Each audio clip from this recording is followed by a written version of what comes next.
Welcome into the College Football Every Game on the Board podcast, going live on Twitter and YouTube for this week as well, at Jeff Nadu on Twitter. He's the man, Jeff Nadu, leading us off. Jeff, welcome on in, man. How you feeling? Good. How are you, Drew? Hey, doing good, and excited to get this week started, man. We got Thursday, 2 on Friday, the top of the Saturday card coming your way, guys, breaking it down from a Las Vegas perspective. 103, 104 here, Jeff. A team you know well, Army at Temple to start us off Thursday night, minus 12 and a hook to as high as minus 13, 45 and a half or 46 being the total. I believe they're coming not too far from where you're talking right now. So it's Army and Temple Thursday night kicking us off, Jeff. Yeah, I mean, and it's one of those typical Army spots that you want to back. Look, this is a group that I never really have much issue backing, whether it's on the road or at home. They're not a group that's going to get beat with bad penalties, bad decisions. As usual, Army, one of the best in the country at not drawing penalties. They've covered 8 of 10 on the road. When you look at this actual game matchup, Army's rolling. They've kind of beat up every team they played. Temple's allowing 5.3 yards a carry, over 220 yards per game. This is a group that has really struggled against the run. They actually played a Navy a couple of weeks ago, Temple, and lost 38-11.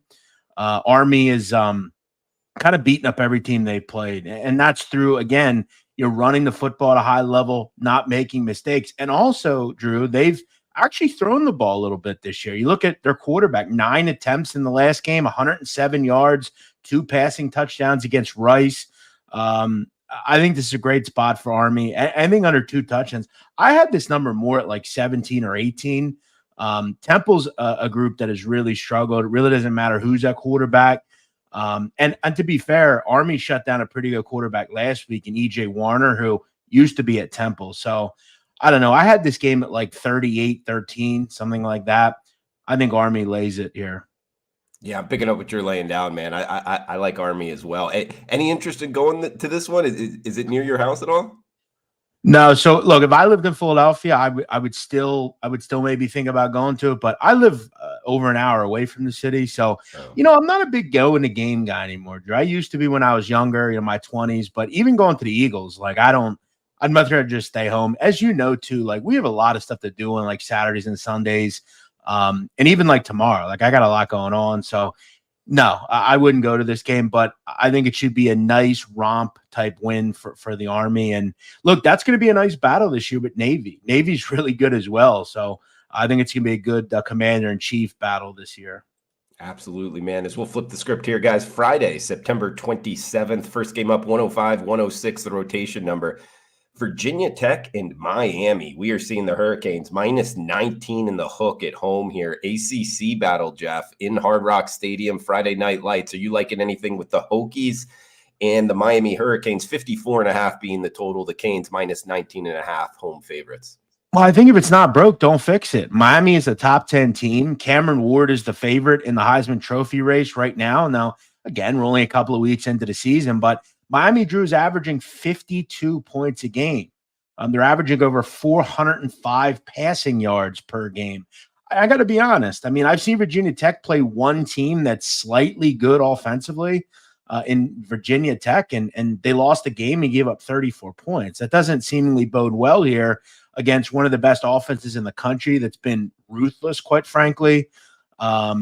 I thought about maybe a team total here for Miami. It's 37 and a half currently across the board. I know there's even some 36 and a halfs out there. I think you got to just assume every time Miami plays, they're going to get the 40 plus. This offense is humming. Again, 405 passing yards a game. But then again, this defense is quite good here as well. So I don't really mind laying the points as well. I thought what they did against South Florida was impressive. That's a pretty good offense there. You only held them to 15 points with a team that plays one of the fastest tempos in America. So, yeah, I hate to be square and chalk here, but I'd probably look towards laying the number or maybe just a team total. I could see at worst Miami gets to like 38. Like to start here, Jeff, as we got a nightcap, quote unquote, on Friday. It is Washington and Rutgers from New Jersey. We are seeing the Scarlet Knights -2 in the hook, home favorites 44 being the total. I mean, it's I'm still not used to calling this like a Big Ten conference matchup, but we get the Washington Huskies at Rutgers, cross country here Friday night. A lot going on in this handicap, Jeff. Any interest in what the Huskies and the Scarlet Knights? Yeah, I mean, luckily for Washington, they're off a bye week. They had that game against Washington State that they lost. Didn't look great. I mean, I think they had 16 penalties in that game. They're one of the most penalized teams in the country. I mean, that's you're not going to win games doing that. And I think their coach knows that. And I think they need to get more, kind of disciplined. It's not going to be easy here on the road. You're not going to get a lot of calls on the road here. This is a big game, Friday night, Piscataway. I think people are starting to feel like Rutgers is maybe a group that can throw a wrench in some teams' seasons this year. 3-0. I mean, they're one step closer to a bowl game. Greg Schiano has them playing well. Favorable number here. Only got to win by a field goal. This offenses look pretty good, Rutgers. Yeah, that's always the problem with them. Can they score enough points? But you look at the last couple of games, just beat Virginia Tech, a team we just talked about, on the road, beat up Akron, which is what you want to see. I think after that Pinstripe Bowl win last year against Miami, there's a lot of confidence in this Rutgers team. Will Rogers doesn't look that comfortable to me as a quarterback right now. I'm not running to bet this game. Won't be playing it. But Rutgers has covered Drew 8 of 10 as a favorite. Pretty damn good. I'll lay it here if I had to with Rutgers. Only have to lay 2.5. Yeah, there is a lot going on. I like the breakdown. You bring up Will Rogers, on Washington off of a bye week. I kind of have in my mind like he would bounce back and be a good bet. But at the same time, I mean, nice stat there. 8 of the last 10 in the win column for Rutgers as a whole. I mean, I think one thing that I am a little concerned about is Rutgers has only played 3 games. 2 of them were against a non-Division I team in Akron, one of the worst. I thought they did a pretty nice job last week defensively against kind of a dual threat quarterback. This isn't a dual threat quarterback, though, they're playing. This is a quarterback that can throw in the pocket. They're going to throw the football, Washington. So, I think it's a close game. I kind of put this around 3. So, I don't know if there's a ton of value here, but Rutgers needs to finish games. They were up, Drew, 16-7 at the half against Virginia Tech and ended up getting outscored 16-3 and almost lost the game. So, if you're them, you gotta kind of close games here. But this is about right where I put this number. So I didn't see much in the way of value on this one. All right, Jeff, let's turn the page here. We got Saturday, September 28th, top of the card, 12:30, 109, 110. It's Eastern Michigan, Kent State. 46 in the hook being the total. We are seeing Eastern Michigan -15-point road favorites. I said 12:30. That's 12:30 Pacific, 3:30 Eastern here. Eastern Michigan and Kent State to lead off the Saturday card, Jeff. Well, look, I mean, I know that a lot of people aren't going to willingly want to bet Kent State, and I won't make much of a case to do so. That said, I'm not betting Eastern Michigan here, and I'll tell you why. Over the years, this team has been a horrid favorite. They just don't cover numbers. They're a good underdog, right? I love Chris Creighton as an underdog. In fact, as an underdog, he's covered 4 of 5 and 6 of 10, but long term, they just don't cover numbers. Now you're having to ask that they need to cover 2 touchdowns more here. And what do we know about the MAC? It generally kind of gets to kind of the same level. I think you'll learn a lot about how truly bad Kent State is. I mean, what have they gotten outscored by over the last 2 games? Like 130-0. That again, they played 2 of the best teams in the country. So I'm not going to hold it too much to them. You look at the last 3 games that these teams have played, they've all been pretty close, Drew. Last year, 28-14, wouldn't have covered the number this year. And then the other 2 were within, I think, 6 and 4. So these teams generally play pretty close. I'm not running to lay 2 touchdowns with Eastern Michigan, no matter how bad Kent State is.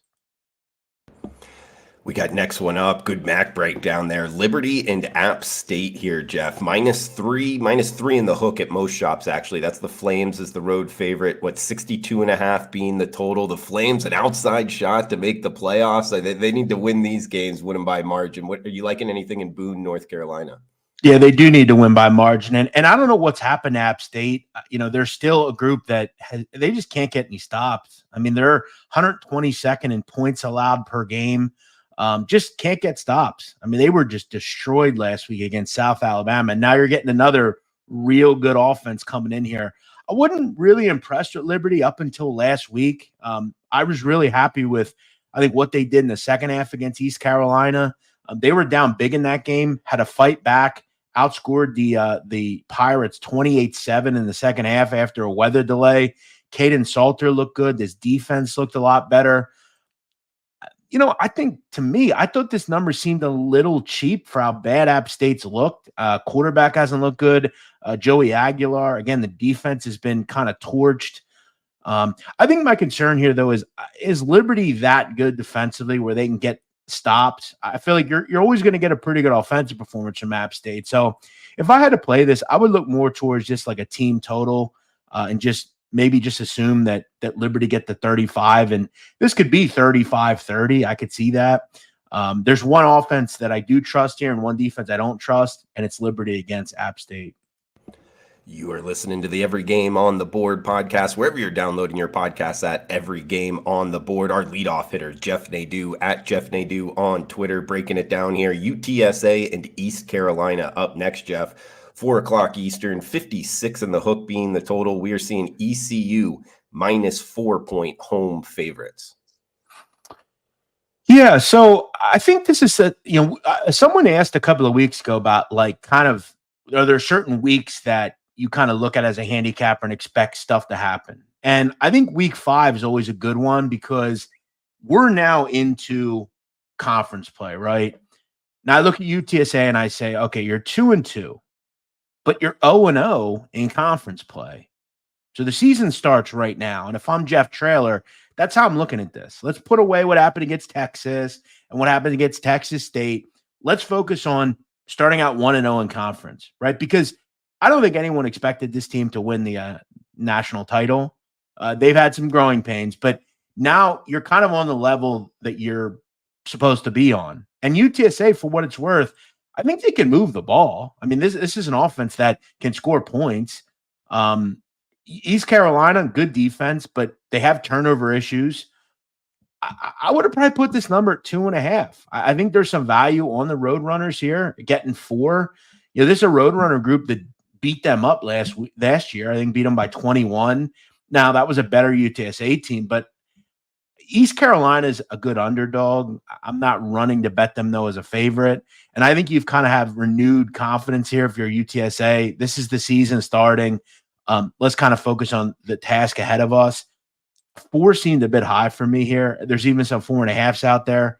Like I said, last year, 41-27. Is this game going to change significantly due to the fact that it's a different situation? I don't think. That said, UTSA, Drew, 0-5 in their last 5 getting points. So maybe that throws that out, but I lean UTSA here. Yeah, the underdog role hasn't been favorable for the Roadrunners. As we got ACC matchup up next, Jeff. Stanford and Clemson, 58 being the total. Clemson minus 21.5 here. So laying 21 in a hook. Clemson Tigers at home hosting Stanford. Yeah, all of a sudden Clemson's, I think, a little pissed off. I mean, maybe they're a group that all of a sudden can compete in this conference, with a Miami down the road. They put up 59 and 66 over the last 2 weeks. Pretty impressive if you're Garrett Riley in that offense. Cade Klubnik's look good. The running offenses look good. And now you're getting kind of an upstart, tough team here. I mean, who would have thought Stanford would be 2-1? I thought it was more of a long-term thing for Troy Taylor, but that was a nice win last week. Really impressive stuff against Syracuse. They've been a good underdog, covered 2 straight as a dog. Covered that game against TCU a couple of weeks ago. They've got a great receiver in A.O. Manor. They've got a pretty good quarterback. That said, this is a big step up from a defensive standpoint. Clemson's really good. I don't know. I think maybe it's a little high. I'd put it more at like 17-18. Not a game I ran to bet. I feel like you just kind of keep the mojo going if you're Stanford. I would think they didn't travel home for this game. You're getting above 3 touchdowns. I could see this game, I don't know, 34-17. I could see that. I think Stanford plus 22 would be the way to go if I had to bet it. All right, maybe the Cardinal as the dog, guys. A couple games left here for segment number one. Every game on the board. Georgia Southern and Georgia State battle for GSU here between the in-state rivals, 58 being the total. We are seeing Georgia State, the Panthers. They already beat Vanderbilt this year. Now they're having to lay 3.5 at home. It's Georgia Southern making the trip up from Statesboro to downtown Atlanta, the old Turner Field here, Jeff. Anything in Georgia Southern, Georgia State?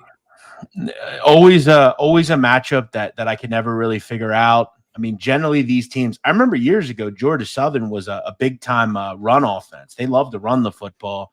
Not anymore. They're basically a group that throw, and that's about it.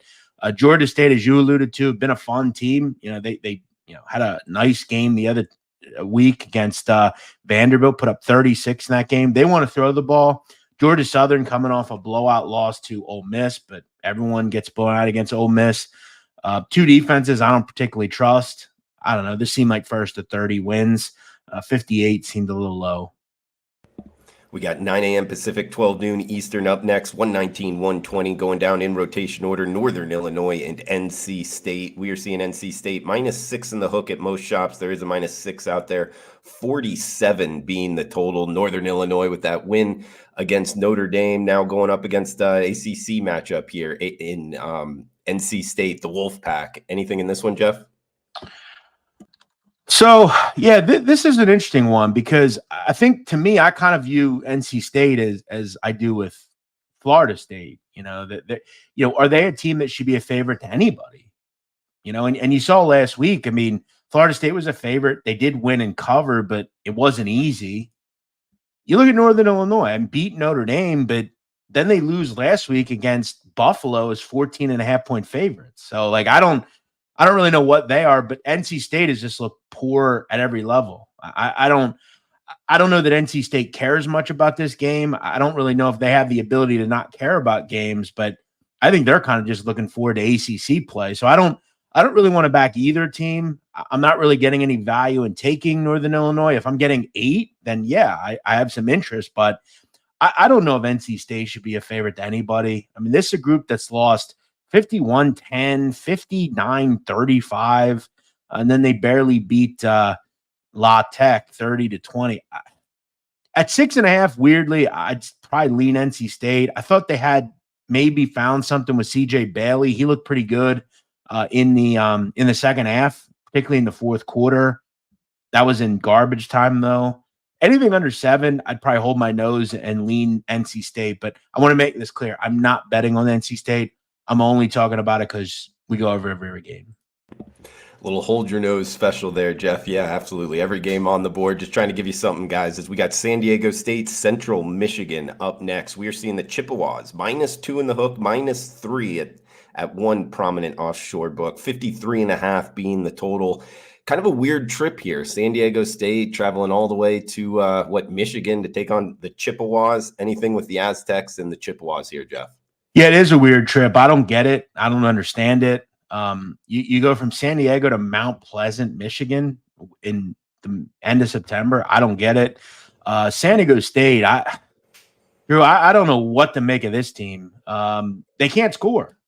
2 games against Division I opponents, they've scored 0 and 10. Now you got to go on the road and take on a CMU team that, they haven't necessarily been great either. They did beat Ball State, big deal. Ball State can't stop anybody. They're one of the worst defenses in the country. Central Michigan struggled against Illinois, struggled against FIU, who just lost to Monmouth. I don't know what to make of these two teams. I'd probably lean under the total. 53 seemed high for a group in San Diego State that can't score and have a pretty decent defense. I felt like this is maybe first to 24 wins. I have no idea. Pass. Fair, man. I agree with what you were alluding to there with San Diego. I mean, a beautiful city. They got that on-campus stadium now. It's like, why aren't they a little bit better now? Why aren't they recruiting? Yeah. I don't get it either. It's a little head scratching. Hey, anything on the Padres real quick in the Dodgers? Are you paying attention to baseball down the stretch? They're on a pretty run. Yeah, I have a future on the Yankees. I bet before the season. But yeah, Padres have played well. I mean, they're kind of neck and neck with the Dodgers. Not really. I mean, I'll pay attention more when the playoffs come. I'm a big Tatis guy. I always love Manny Machado. So, yeah, I mean, once the playoffs get here, we're kind of in the end of the season with baseball. But I had a run this year during the summer from like July to like mid-August where I mean, I was like 10 games above 500. So I had some decent summer action with baseball. But ever since football started, I'm kind of in the football mode. Okay, yeah, last week of the regular season in baseball. All right, we got UL Lafayette and Wake Forest. Just a couple games left here for segment number 1. Every game on the board, 3:30 Eastern in this one. It's 60.5 being the total, Jeff. -3 in the hook, -4. That's the Demon Deacons at home hosting the Ragin' Cajuns. Yeah, I like the over in this game. One thing I've noticed about Wake, Buckmeyer is a better quarterback than they've had over the last couple of years. They had Sam Hartman a year or two ago, but Buckmeyer can move the ball. One thing I've noticed, their defense isn't great. They give up a lot of points against Virginia. Louisiana Lafayette, they can throw the ball. They can move the ball. Ben Wooldridge is a good quarterback. They put up 33 last week against a pretty good Tulane team. Dropped 34 against Kennesaw, 40 against Grambling. I thought this was a pretty high-scoring game. Both these teams like to throw the ball. I don't know if you could believe this, but Louisiana Lafayette's top 40 in the country in passing offense. Wake is 7th. So these two teams are going to throw. The big thing, though, that it's important, do they score touchdowns? That's kind of something you want to look at. Touchdown percentage. You need touchdowns, obviously, when you have a total. But yeah, these two teams are going to move the ball, and both are, I guess, decent. I'd say at scoring touchdowns. So I like the over here.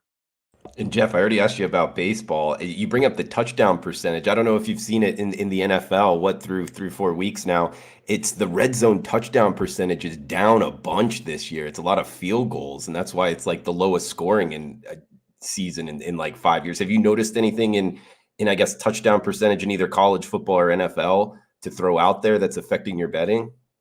Yeah, I mean, it seems like it's been a problem for a while. Yeah, you look at last season, Drew. I mean, the touchdown percentage in the NFL was a disaster. I mean, I think there was one team that got to 70% last year.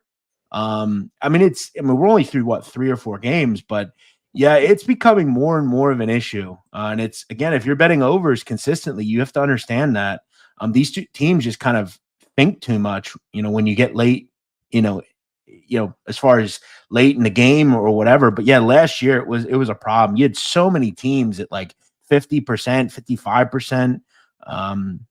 It's an issue.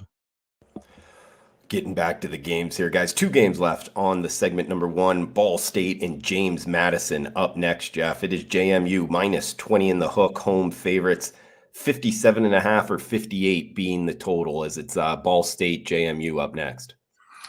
Yeah, JMU, another team that there's so many outliers with their scoring, right? Because the first 2 games they had done very little, right? And then they score 70 against UNC.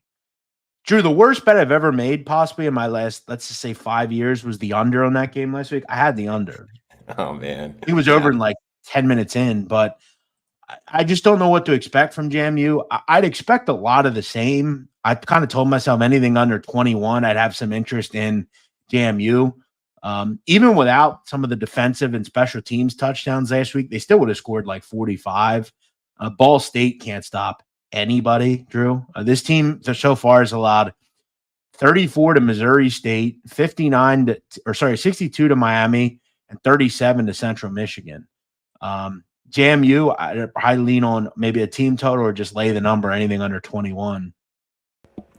Got 1 game left here. We'll get a best bet from Jeff as well. Huge shout out to everybody watching live. We're going live for the first time this year. Nathan Cantor in the house. Mahalos to you out there in Hawaii. We got Julian in the house. Thanks for chiming in, buddy, and Adam as well. Guys, we are going live actually on YouTube and Twitter at Jeff Nadu, at Drew Martin Bets. This is the Every Game on the Board podcast, wherever you're downloading your podcasts at. We're going 3 or 4 segments each week, hitting every single college football game. Would love it if you guys could rate, comment on the podcast. And again, guys, every game on the board, wherever you find your podcasts at. All right, last game for segment number 1, 127, 128, 4 o'clock Eastern here. UNC and Duke, 56 being the total. Anywhere from -2 to -3 right now, Jeff. That is Duke as the home favorites. What is this? The Tobacco Road rivalry, something like that. UNC and Duke. You liking anything on the gridiron here? Yeah, I give Manny Diaz a lot of credit. He's made this team a contender. I didn't think they were a contender, but Duke's been a tough team, man. They really play hard. I don't know how you can back UNC off of that disgraceful performance last week. You'd have to figure, though. I mean, if you're not going to get a hard performance from them, they may as well quit. I thought anything under 3, I had some interest. Duke has looked solid, man. They've moved the ball.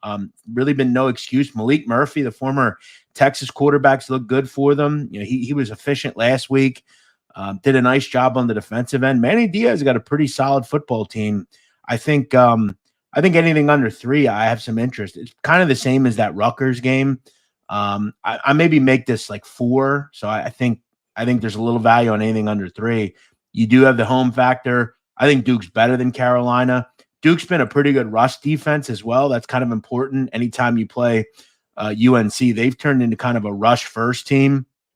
And, Duke's been decent against the run, only giving up about 3.4 yards a carry. So I like Duke a little bit here. Jeff Nadu bringing the heat, as always, our leadoff hitter here, guys. Great follow on Twitter. He's got the Sit Down podcast as well, talking all things Jeff, Gray Zone. You got the Mafia going, the Mexican cartels, all of that, man. So anything you want to throw out here before we shut this down? And also, do you have a best bet for the listeners? One game you like a little bit more than the others? Yeah, I've heard you talk about this, and I'm going to talk about it too. Change in the middle of the season. Mm-hmm. I'm going to fade UNLV. Listen, I think this is very problematic for college football, right? And for anyone that doesn't know, UNLV's quarterback, done. He's not getting paid. He's out. You have to ask, how does this affect your team? I mean, they're going to pretend it's next man up, but I guess I'd ask myself, who exactly is the next guy up? Because they thought it was Malik Hodge-Williams. Malik Hodge-Williams didn't play in a 72-14 win against Utah Tech. So, I don't know that he'll play here. And even if he does, is your team a little maligned all of a sudden? And look, Fresno's a pretty good team. You can't exactly kind of rest on your laurels. It's not like you're playing New Mexico here. The threes are gone. In fact, Fresno's a favorite at I believe 1 book.